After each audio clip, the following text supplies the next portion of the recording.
Assalamualaikum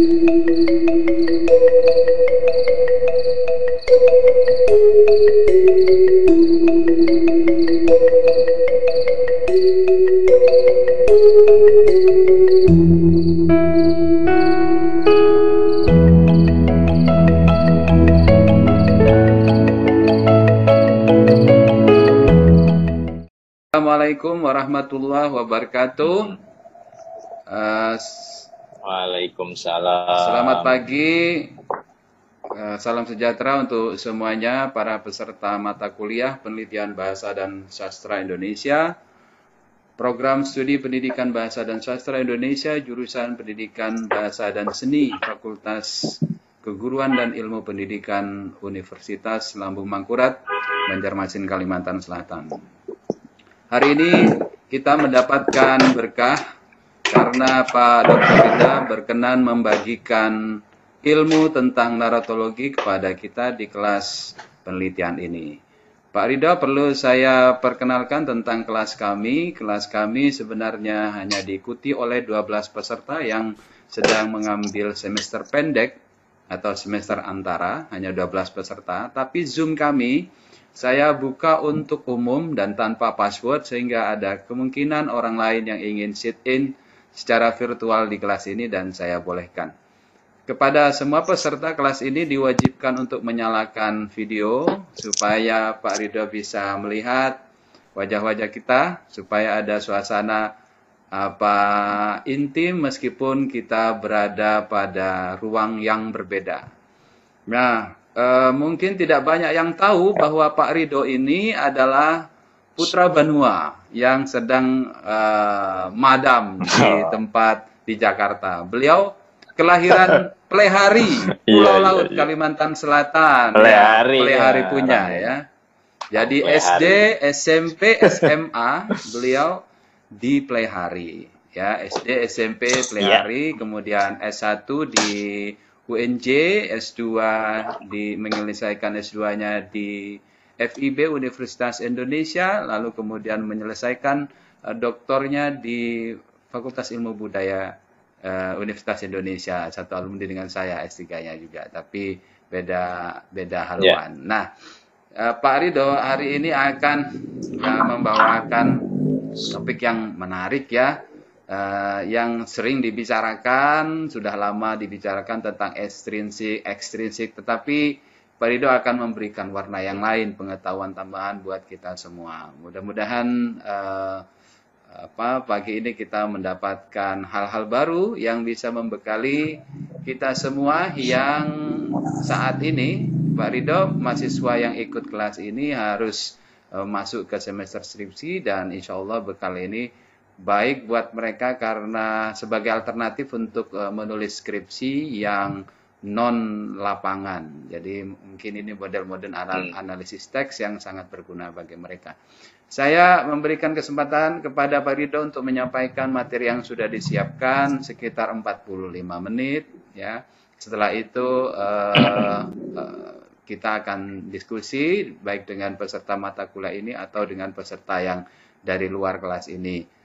Saya sebagai pengampu mata kuliah ini mengucapkan terima kasih yang tak terhingga atas kesediaan Pak Ridho yang berkenan hadir sebagai dosen tamu kali ini. Silahkan Pak Ridho.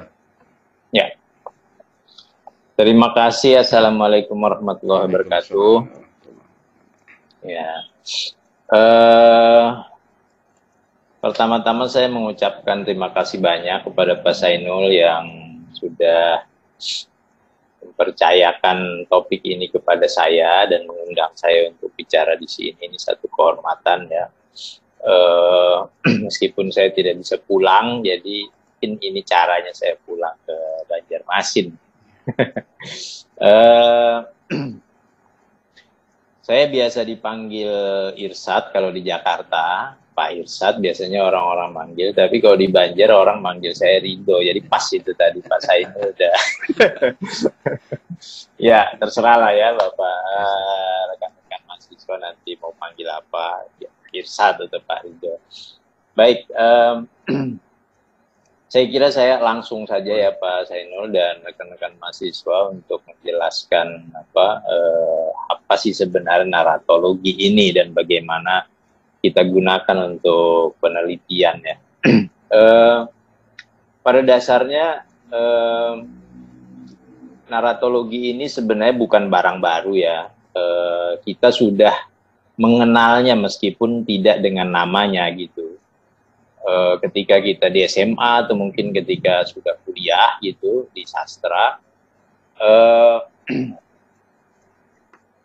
kita sebenarnya sudah mengerjakan apa-apa yang sebenarnya sudah menjadi bagian dari konsep-konsep naratologi itu. Misalnya kita sudah mengenal istilah intrinsik gitu ya, atau mungkin juga ekstrinsik, konsep-konsep cerita seperti misalnya plot gitu ya, atau apa namanya tokoh, nokohan dan seterusnya, narator. Saya kira itu istilah-istilah yang sudah tidak asing karena naratologi ini sebenarnya bukan barang baru. Nah, saya ingin meringkaskan sedikit ya perkembangan naratologi dan kenapa kemudian kita perlu menyegarkan kembali pemahaman kita mengenai kajian cerita, terutama dalam perspektif naratologi ini. Kajian cerita sebenarnya sudah lama sekali dikembangkan orang di dunia ini gitu ya, baik di timur maupun di barat.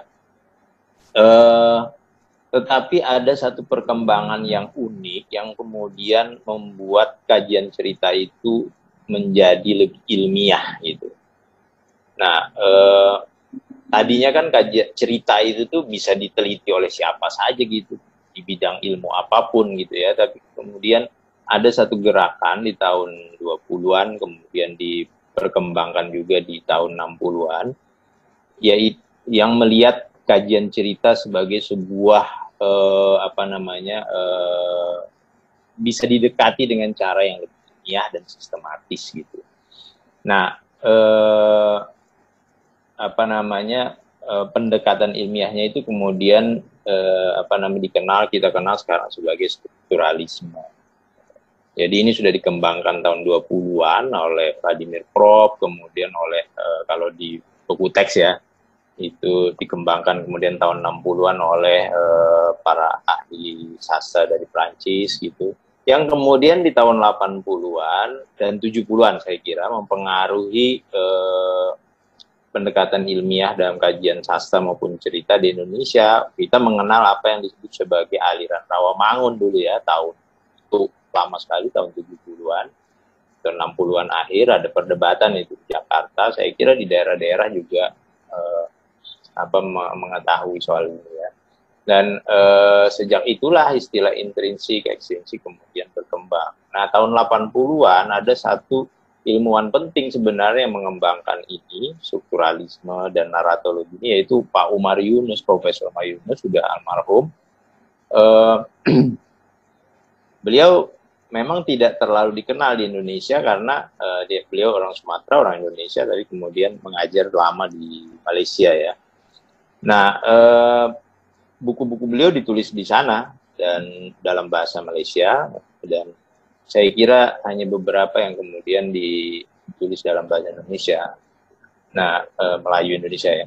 Nah, tahun 80-an beliau melakukan perdebatan dengan Pak H.B. Yasin, pada saat itu masih hidup, dan itulah sejak itulah kemudian perspektif strukturalisme menjadi lebih kental di Indonesia. Nah, tetapi tampaknya saya melihat perkembangan strukturalisme dan yang mendasari naratologi itu mulai berkurang sejak tahun 80-an, 90-an itu, sejak Pak Umar Yunus mengembangkan ini gitu ya. Nah, lalu saya kira sekarang ini naratologi di dunia internasional sudah lebih maju gitu, dan kita harus menengok itu kembali. Saya kira sekarang orang mulai membedakan ada dua naratologi sebenarnya. Seringkali di dalam di tahun 90-an 2000-an ini orang, para ahli dunia membaginya menjadi dua payung besar gitu ya. Itu naratologi klasik dan naratologi pasca klasik, ya, post klasikal dan klasikal naratologi. Nah, yang saya mau bicarakan di sini sebenarnya lebih cenderung ke yang klasikal ya, dan bagaimana itu dikembangkan. Sebelum saya kira kita bisa membicarakan lebih jauh nanti kalau ada waktu untuk yang pasca klasikal itu. Nah, itu kira-kira pengantar mengenai sejarah ringkas naratologi ya. Jadi ini sebenarnya bukan barang baru, bukan barang asing, tapi sebuah sistematisasi yang lebih komprehensif, lebih lengkap, lebih rinci gitu yang dilakukan oleh para naratologis tahun 80-an, kemudian dikembangkan tahun 90-an sampai sekarang.